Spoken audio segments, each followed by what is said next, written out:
सुदूरपश्चिमको एउटा यस्तो भूभाग जहाँ ताल, पाटन र आकाशले मिलेर छुट्टै संसार बनाएका छन्। त्यो ठाउँ हो रामारोसन। सुदूरपश्चिमको अछाम जिल्लामा रहेको रामारोसन करिब 2500 मिटर उचाइमा फैलिएको सुन्दर क्षेत्र हो।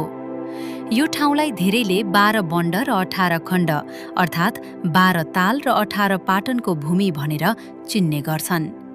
यहाँका विशाल पाटन, हरिया घाँसे मैदान, शान्त तालहरू र वरिपरि फैलिएको पहाडी दृश्यले रामारोसनलाई नेपालको एकदमै फरक र मन लोभ्याउने गन्तव्य बनाइदिन्छ।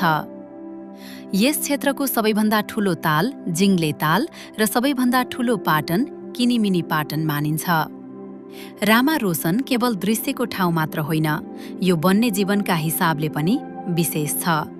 यहाँ डाँफी सहित विभिन्न चराचुरुङ्गी देख्न सकिन्छ र यो क्षेत्र वन्यजन्तुहरूको वासस्थानका रूपमा पनि परिचित छ।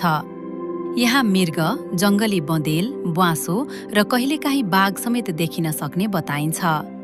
रामारोसन हेर्दा लाग्छ नेपालको सुन्दरता केवल चर्चित ठाउँहरूमा मात्र होइन, यस्ता शान्त र कम बोलिएका भूभागहरूमा पनि गहिरिएर बसेको छ।